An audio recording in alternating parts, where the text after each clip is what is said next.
¿Qué tal? Buenas tardes. Vamos a continuar nuestra semana bíblica en este segundo día. Quisiera comenzar haciendo una referencia a propósito de lo que nos invita la lectura de la Sagrada Escritura, específicamente los Salmos. Y ante esta situación que estamos viviendo, poder pedir y confiar siempre en el Señor. En el nombre del Padre, del Hijo y del Espíritu Santo. Amén.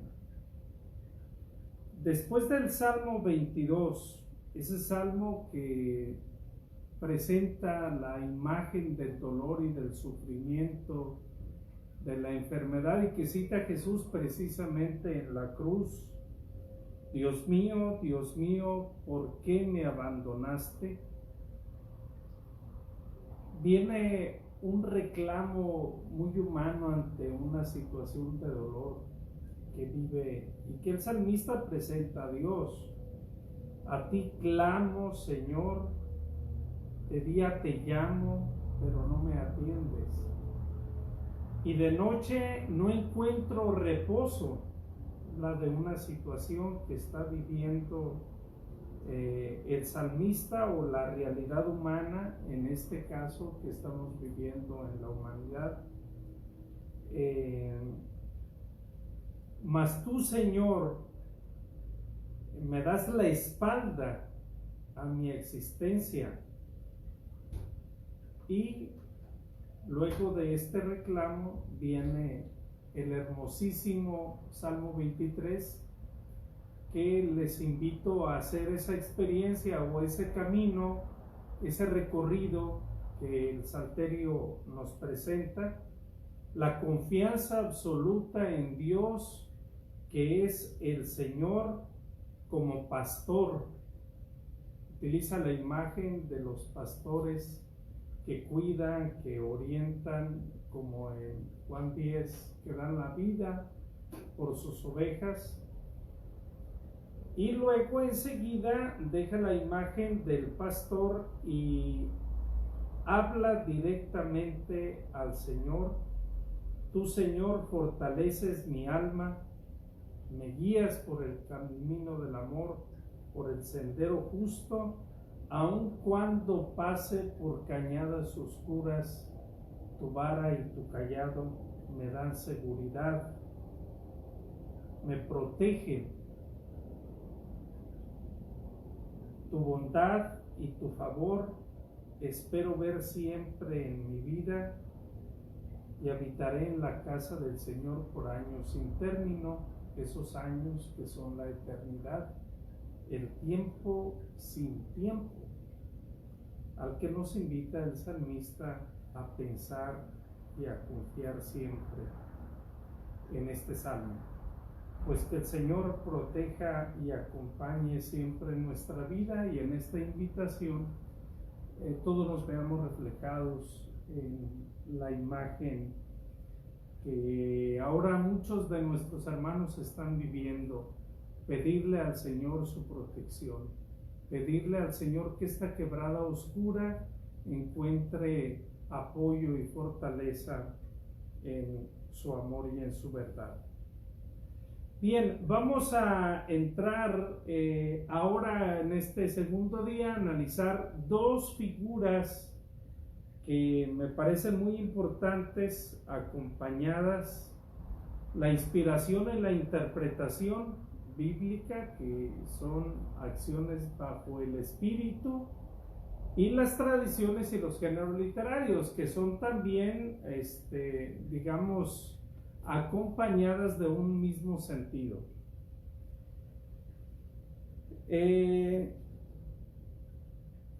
Vamos a ver por separado cada una de ellas: qué es la inspiración bíblica, qué son las interpretaciones bíblicas, o en qué consiste la interpretación bíblica, las tradiciones, y al final los géneros literarios, para analizar un poco la estructura que se encuentra en la Biblia, y así poder acercarnos a los textos de una forma con más familiaridad, digamos.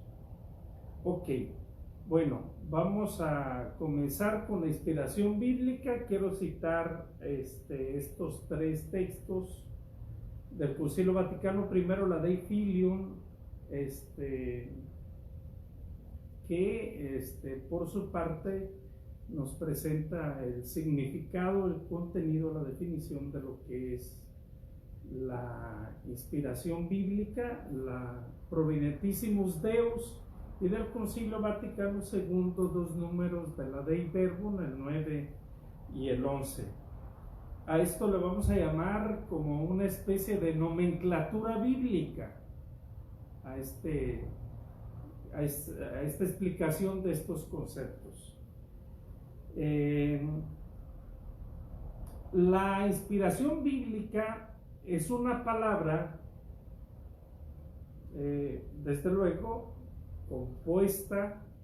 Una cosa es la inspiración y otra cosa es la Biblia. Juntas hacen una realidad que se refiere a Dios, que es el que provoca esa especie de motivación interior para poder hacer el texto sagrado. La palabra sola, la palabra inspiración, viene precisamente a significar el soplo, el exhalar, el reproducir, el respirar esta palabra. Y unido a este soplo o a esta palabra que se dice, ahí están los profetas, que son los que le prestan la boca a Dios para que él hable. Eso es un poco de inspiración, que lo decimos en el credo, luego que el Espíritu Santo habló por los profetas. Teniendo como sujeto a Dios la inspiración, es lo que le llamamos la inspiración bíblica. Significa, por tanto, el soplo divino, como aquel que hace Dios en la creación, según el relato del Génesis del hombre. Este movimiento interior en los autores para escribir la Biblia, que podríamos decirlo que son divinamente inspirados.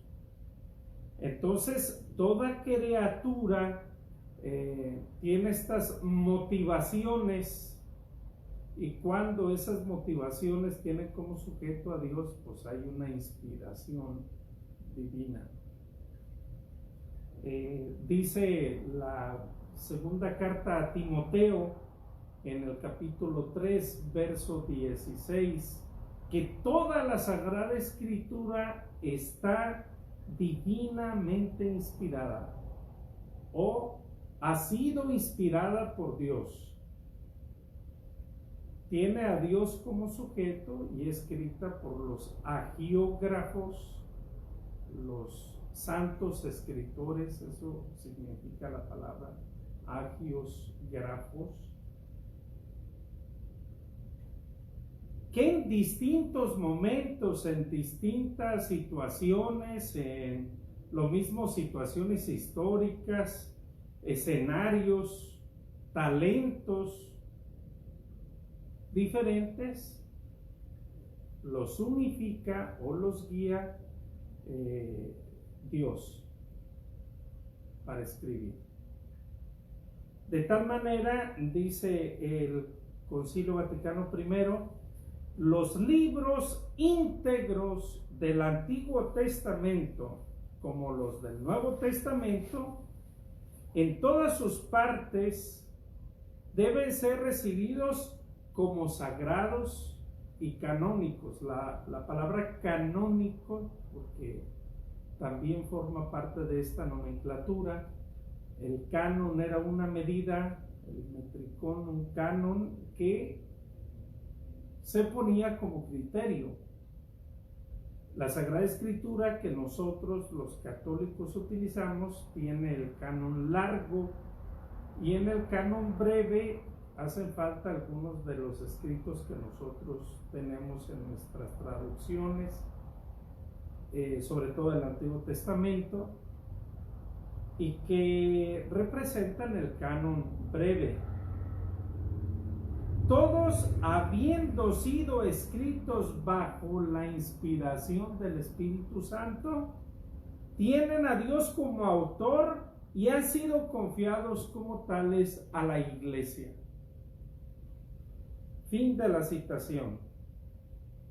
Ahora, la segunda cita, más o menos ahí ya se perfiló lo que es la inspiración divina, que el Espíritu Santo nos dio a estos autores, los inspiró para que escribieran.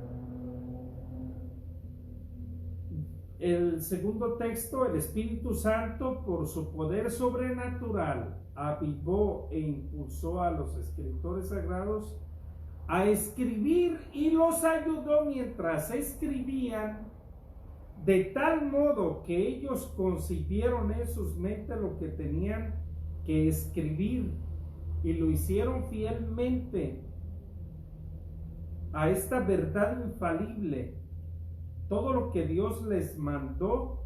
Por eso Dios es el autor de la Sagrada Escritura en su totalidad. O sea, tiene a Dios como sujeto inspirador.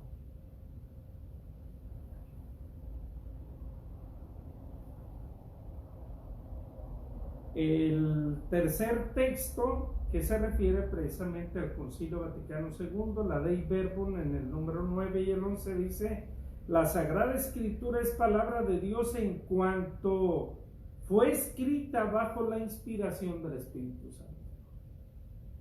Las verdades reveladas, el número 11, que contienen, manifiestan que la Sagrada Escritura, bajo la inspiración del Espíritu, tienen por santos y canónicos los libros del Antiguo y Nuevo Testamento para la Madre Iglesia, que bajo, obviamente, su inspiración, Dios es el autor.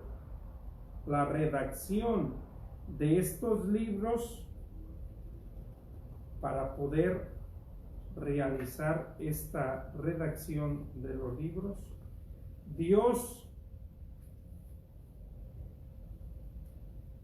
lo presentó a través de los hombres que, inspirados por su verdad divina, pusieron por escrito lo que Dios quería y solo lo que Él quería. De tal manera entonces que la inspiración bíblica forma parte del discurso fundamental. Si a un poeta, digamos, lo inspira una musa, al escritor sagrado lo inspira el Espíritu Santo, ¿no? Creo que más o menos la afirmación está completa. Termino la citación del texto. Todos los autores inspirados, hagiógrafos, dice, deben de afirmar que el Espíritu Santo, y a través de él, escribieron los sagrados libros, enseñando firmemente y con fidelidad y sin error la verdad que Dios quiso consignar en las sagradas letras para nuestra salvación. Puede haber otras referencias que de pronto causen curiosidad por saber, pero sin embargo en la Sagrada Escritura se contienen las que necesitamos saber y conocer para nuestra salvación. Por consiguiente, la interpretación bíblica, dice el mismo texto de la Dei Verbum, que con el mismo espíritu con el que fue escrito el texto sagrado o inspirado, debe ser interpretado. La Biblia inspirada, escrita e interpretada tiene como único objeto ofrecer al hombre la salvación. Y aquí podríamos profundizar en el texto en la Sagrada Escritura, en el texto que mencionábamos el día de ayer, del Génesis 11:7, Dios desciende, el Descensus Dei, para mostrar una lengua, una forma de interpretar y de vivir la realidad de una forma diferente. Dentro de esta hermenéutica, dentro de esta interpretación, aparece la hermenéutica bíblica. Todos recordarán posiblemente la figura de Hermes, que era el intérprete de la voluntad divina para los hombres. Viene la palabra hermenéutica. Había una hermenéutica homérica, había una hermenéutica filosófica, por eso es muy antiguo el tratado como tal, en el cual muchos de los cristianos primitivos y los retos de los tiempos de la época cristiana antigua se cultivaron en este arte. Esta interpretación, este mensaje humano suponía un texto, la voluntad en el mundo griego de los dioses que tenía que decirse al hombre en el santuario, ¿no? El mensaje de Zeus, descifrado por los hombres para presentar, digamos ahora sí, un sentido de la vida diferente, ¿no? Como disciplina teológica, es el concepto más antiguo aplicado al estudio de la Sagrada Escritura. Recordemos que en la antigüedad había muchas formas de interpretarla. El concepto espiritual, alegórico, de las cadenas que utilizan los padres de la iglesia en la época primitiva de la iglesia, pues obviamente tenía como de fondo esta hermenéutica. Por lo cual se tendrían que leer los acontecimientos de la vida en una perspectiva futura. Incluso las narrativas de la Sagrada Escritura en los acontecimientos de la vida presente, como decía ahora del Salmo, ¿no? Tomando en cuenta la cultura, las expresiones culturales, la lengua, las celebraciones, las tradiciones que se tenían, la mors maiorum, en la cual se trataba de presentar la acción de Dios que habla y está presente, siempre acompañando al hombre.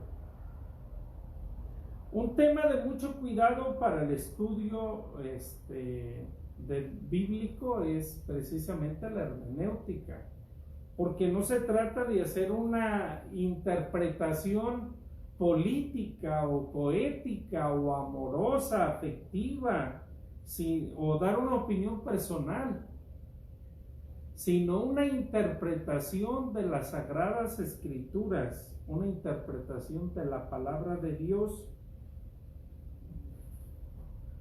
Es como una osadía muy grande el que dice, Dios quiso decir aquí esto.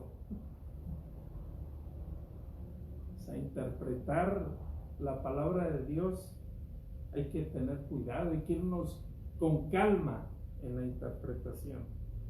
No vaya a ser que de pronto hagamos decir a la palabra de Dios cosas que no dice.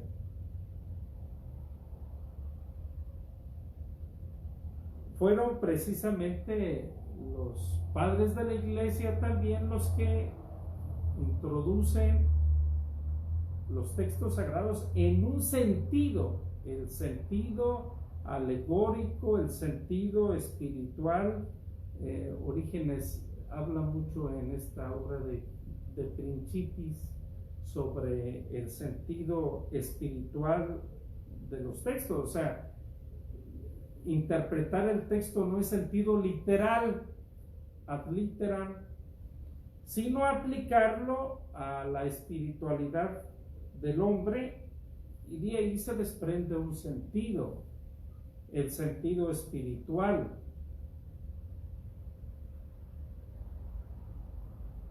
Este término, exégesis, hermenéutica, teología bíblica, están perfectamente configurados en el arte de interpretar, de presentar el mensaje de la palabra del Señor. Más aún, la exégesis también como ciencia aplicada a la Sagrada Escritura tiene el sentido de profundizar y de aquello que decía ayer, de escrutar el texto bíblico conforme a los aspectos históricos, y algunas veces solamente presenta la comprensión del texto en su totalidad sin aplicarlo, de tal manera que pueda encerrarse en un círculo hermenéutico bajo ciertas comparaciones, pero bajo ciertas comprensiones de la lengua, de la etimología, de la filología, del amor a las palabras, a los textos, de cómo se juega el sentido de una expresión bíblica. La teología bíblica, por su parte, fue la parte de la teología que aplica el texto bíblico al ámbito teológico, y de ahí tenemos que la teología bíblica le da un sentido ético a la palabra de Dios. ¿Cuál es el sentido litúrgico de este texto? ¿Cuál es el sentido eclesial de este texto? Entonces la teología bíblica explica, o esa es su función, pues, interpretar los textos, ver el enfoque teológico, cómo Dios se encuentra detrás, como decíamos el día de ayer, una teología bíblica, cuál es la imagen de Dios que se encuentra detrás de este texto, y que pueda ayudar nuestro comportamiento humano o en la moral, nuestro crecimiento espiritual y desde luego nuestra vida eclesial, a la cual le ha sido encomendada esta tarea.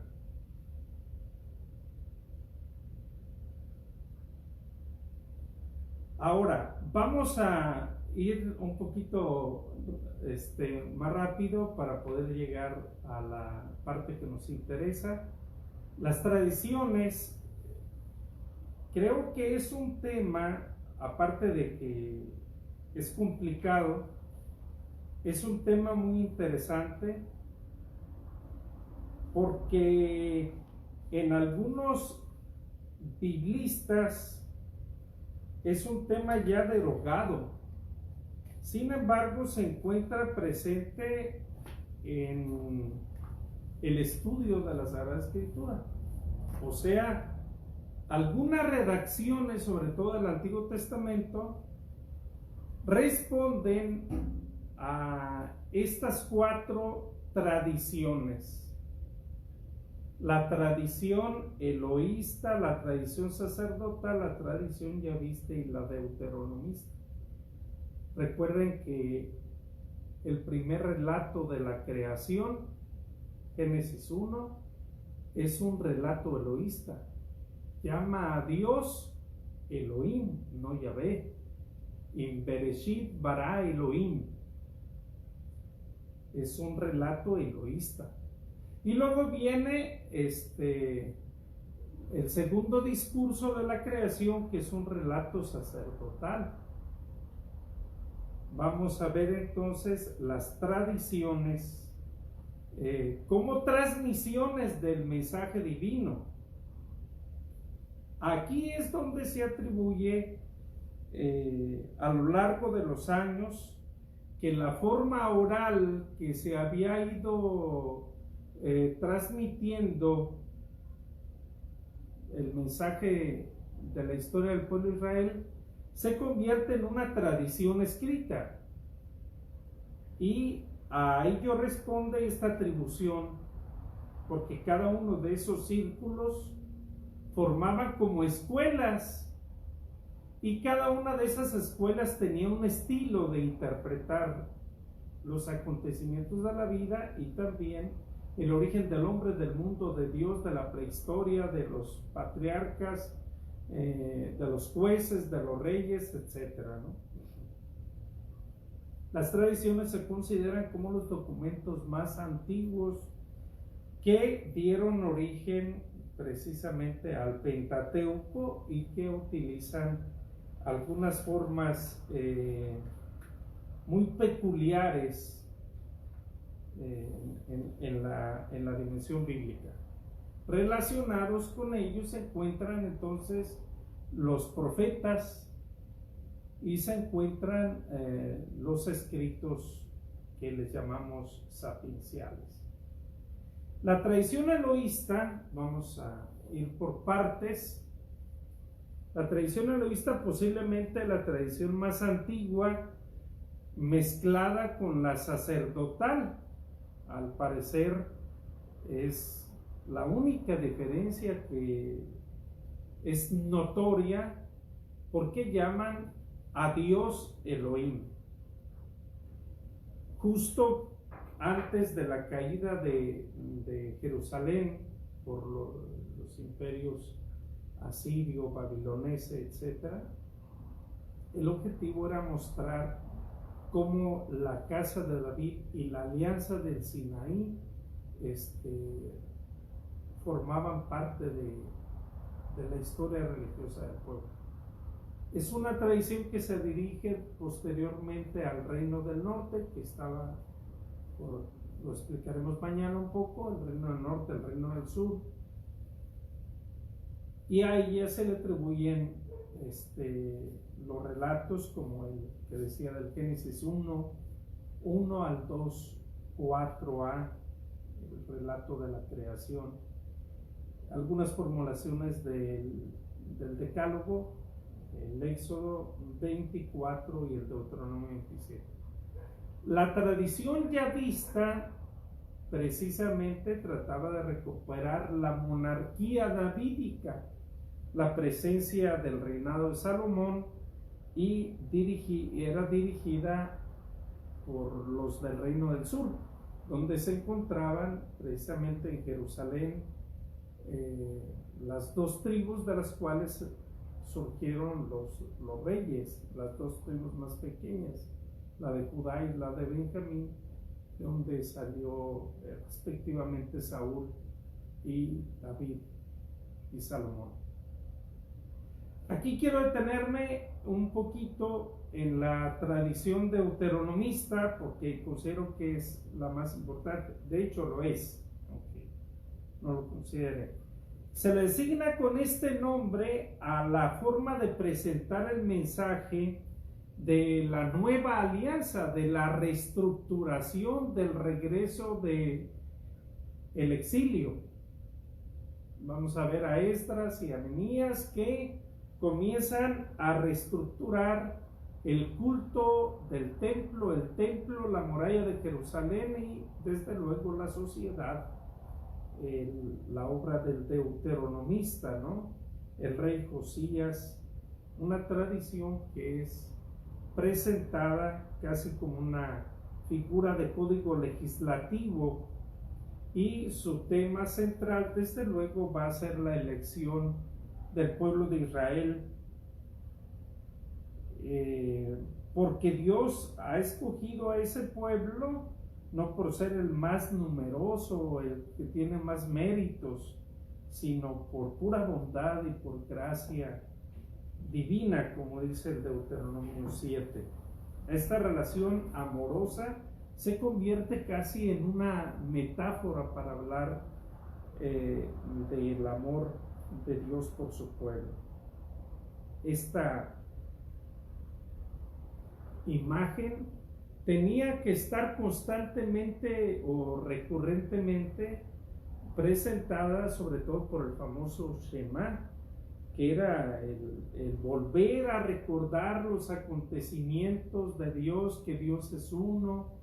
Escucha Israel, el Señor tu Dios es uno solo, y desde luego la presentación de una relación íntima del israelita con Dios. Posiblemente el tema del amor a Dios con todo el corazón, con toda el alma y con todas las fuerzas se convierte así en lo más celante que tenía el judío en su momento.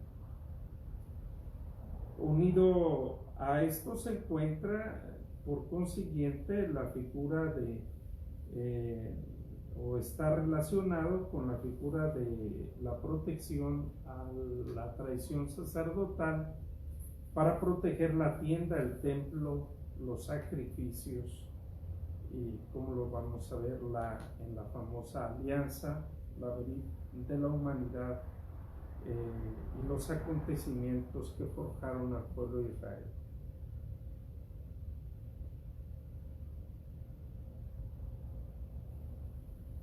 Termino con esto, esta parte de la tradición. Termino con esta referencia. El exilio se convierte en algo determinante, pero es la tradición deuteronomista y la sacerdotal la que va a reestructurar la historia. Aquí se puede descubrir la imagen del hombre que entra, a pesar de estar destruido, a la reconstrucción del templo, y muchos profetas incluso en este periodo resplandece Jerusalén, haya nuevamente paz en tus murallas, y muchos textos proféticos que posiblemente hagamos alguna referencia, algunos de ellos un poco más adelante. Me detengo ahora en estos géneros literarios. Los géneros literarios son los modos, las formas o las maneras que los escritores sagrados tienen para presentar el mensaje de Dios. Entonces, vamos a ubicar que un evangelio es muy diferente de un escrito de los sapienciales, por ejemplo. Dice aquella canción mexicana que me llamaba mucho la atención, o la aplicaba a este momento, a este tema, ¿no? El señor Joan Sebastián escribió una canción, hizo una letra que dice: me contaron de Romeo y Julieta y pensé, qué hermoso cuento. O sea, sucede que Romeo y Julieta no es un cuento, pero bueno, es como ubicar los géneros literarios en diferentes momentos históricos y que presentan un mensaje diferente. De tal manera que la redacción, los métodos y las estructuras que la Biblia tiene también son diferentes al presentar el mensaje divino. A ello se refieren los géneros literarios, la poesía. Ciertas imágenes apocalípticas, escatológicas, que hablan del fin, de que todos estos elementos entrarán en catástrofe y que al final permanecerá el alfa y el omega, o sea, al final permanecerá Dios. Del Antiguo Testamento los he dividido en 4. Ahí no puse, sí, ahí están más o menos. Vamos a ver la estructura, estructurados de esta forma, para poder tener un poco más de encuadre en el mensaje y no perdernos tanto en el discurso. Los he señalado aquí. Tengo una reglita, los he señalado en 4 Los primeros 5 que pertenecen al Pentateuco, libros históricos, libros proféticos y sapienciales. Aquí se agregan algunos de la narrativa bíblica y luego hacen falta los de la poesía, como los salmos, pero los quise poner ahí para captarlos de un solo golpe de vista: los 4 evangelios, los hechos de los apóstoles, las cartas y el Apocalipsis en el Nuevo Testamento. ¿Qué son los escritos de la ley o la Torá? Este género literario, en el cual convergen las tradiciones bíblicas anteriormente señaladas, es llamado también, a partir del Génesis, Éxodo, Levítico, Números y Deuteronomio, como la columna vertebral del Antiguo Testamento. O sea, presenta de alguna forma o sustancialmente el contenido de la historia sagrada, el pecado, el origen de la historia, la esclavitud, la liberación, el origen del mundo, del hombre, de Dios, la tradición sacerdotal, cómo se origina, etcétera, ¿no? Los libros históricos son un género literario que tiene un valor diferente de historia. Recupera los reyes, los jueces, la llegada del pueblo de Israel a Jericó, y desde luego con ello presenta una identidad existencial para el pueblo de Israel. Por eso este género nos ayuda a entender mucho las situaciones de nuestra vida desde la fe, desde Dios. Invita a leer el paso de Dios sobre los acontecimientos de nuestra cotidianidad. Los libros proféticos pues pertenecen a un conjunto de escritos y escritores que proclaman el mensaje de Dios al pueblo de Israel en una especie de visión o de consulta divina que hacen para conocer la disposición de Dios sobre los acontecimientos que contemplan en el pueblo de Israel. Luego viene algunos escritos a los cuales se les llama la narrativa bíblica, que pertenece Tobías, Ruth, Esther, incluso Job, aunque pertenece también a los sapienciales. Por eso señalaba más o menos ahí la figura. ¿Qué son los escritos sapienciales? Bueno, pues es una forma de pensar la historia desde la sabiduría de Dios. Conocer significa, la sabiduría es conocer a Dios. Y la experiencia de la vida se convierte no en una reflexión racional, sino en un conocimiento ético. Concédeme, Señor, la sabiduría para distinguir entre el bien y el mal, le dice Salomón a Dios. Concédeme sabiduría para saber guiar a tu pueblo. O sea, no es una sabiduría de destreza intelectual, sino que aquí tiene una connotación diferente la sabiduría en el ámbito semita de lo que occidentalmente nosotros entendemos por sabiduría. Habría que entrar dentro de esta dimensión. El género apocalíptico, que desde luego también lo vamos a encontrar en el Nuevo Testamento, es un mensaje que se presenta a través de simbolismos, de analogías, comparaciones, elementos zoológicos, anacrónicos, sincrónicos, los ángeles, los números, las visiones.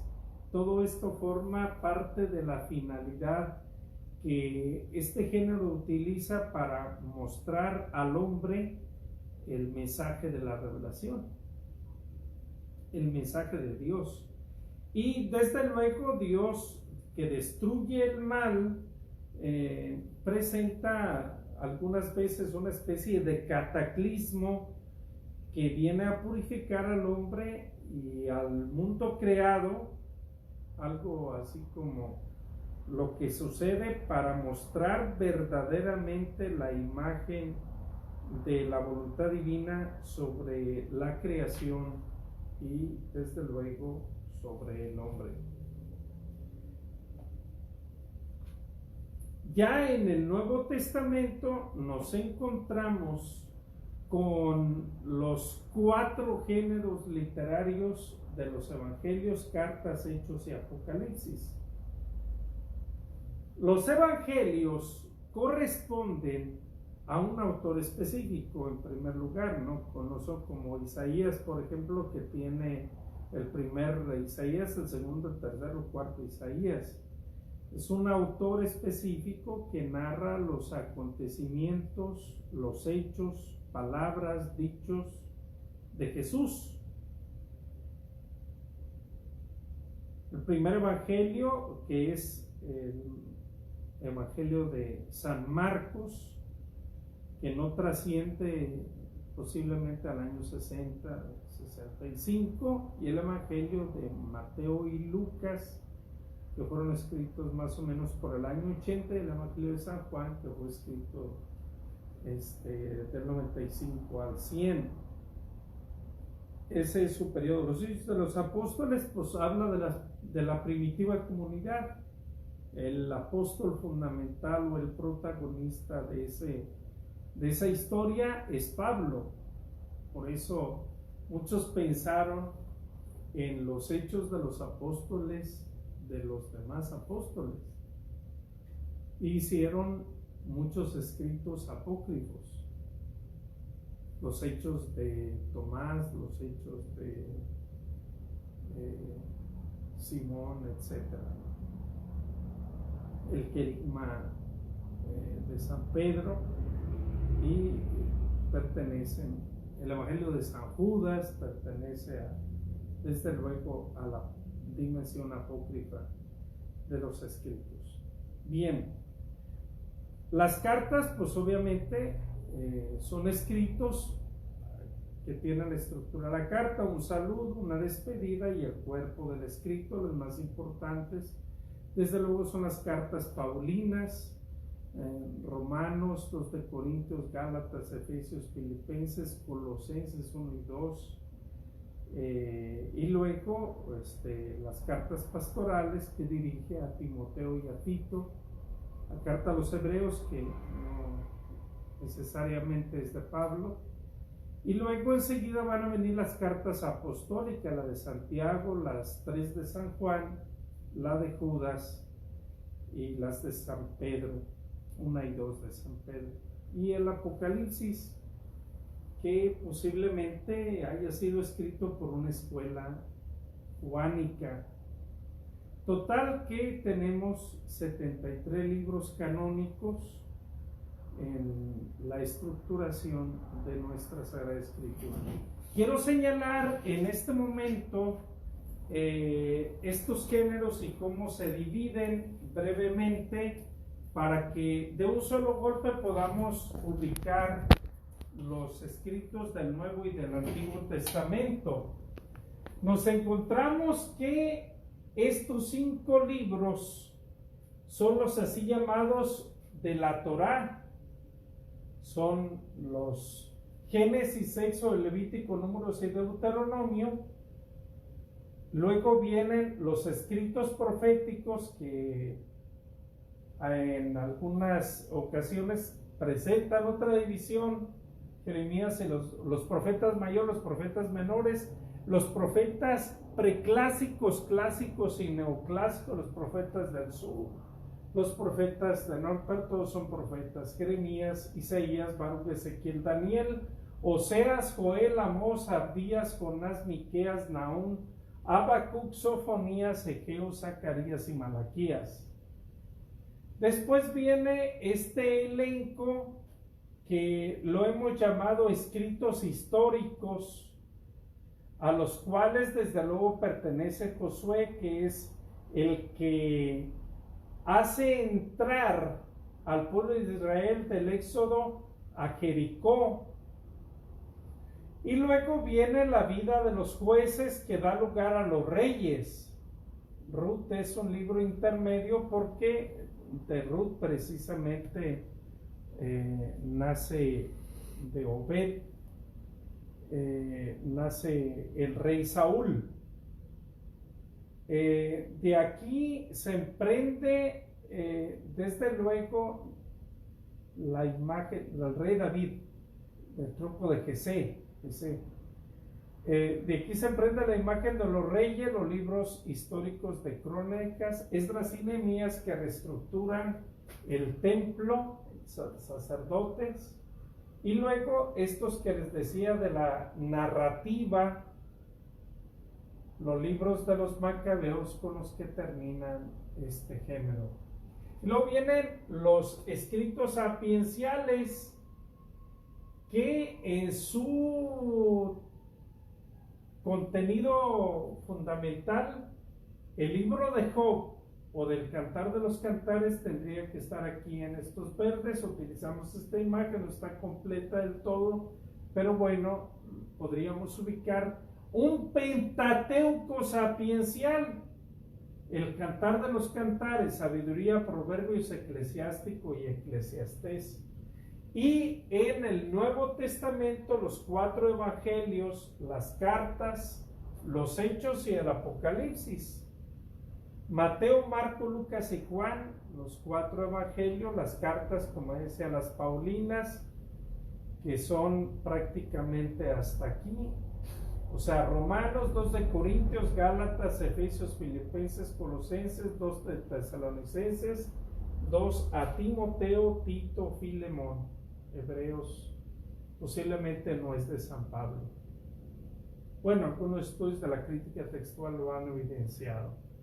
Y luego Santiago, Pedro, Juan y Judas representan las famosas cartas católicas y el Apocalipsis. ¿Cómo vamos a citar en breve este conjunto de libros? Comúnmente se citan las primeras letras cuando se hace una citación. O sea, en los evangelios se toman las consonantes, no las vocales. MT, MC, LC y JN. Lu y JN. Todas las vocales se eliminan. Lo mismo en las cartas de San Pablo, se van a citar las 3 primeras letras: Rom, Col, Gal, Ef, Fil, Col, Tes, Tim, Tit, Fil, y así sucesivamente, ¿no? Lo mismo en crónicas, primera, segunda se citan y luego crónicas. En Job comúnmente se cita la J y la B. En Salm las 3 primeras, Salm. Lo mismo en los profetas, ¿no? Os, Dan, Es, Bar, Is, Ger. De esa forma se citan. Y para terminar esta exposición de este día, quiero señalar que algunos puntos de ortografía, algunos puntos se utilizan para poder precisar la citación de los textos. Por ejemplo, la coma se utiliza para separar el capítulo del versículo. O sea, después de citar el Evangelio de San Marcos, no se pone nada, se une con el capítulo. La coma se utiliza para diferenciarla del versículo. O también para separar, en algunos casos, los capítulos. El 8 del versículo 10 viene a significar, obviamente, el capítulo y el versículo. El guión se utiliza para separar los versículos. Se utiliza con el significado de del 7 al, como aquí, del 7 al, Lucas 2 del 7 al 15. Y también se puede utilizar para separar un texto de un capítulo a otro capítulo. O sea, vamos a leer de Sabiduría 7, el versículo 22, todo hasta el 8.1.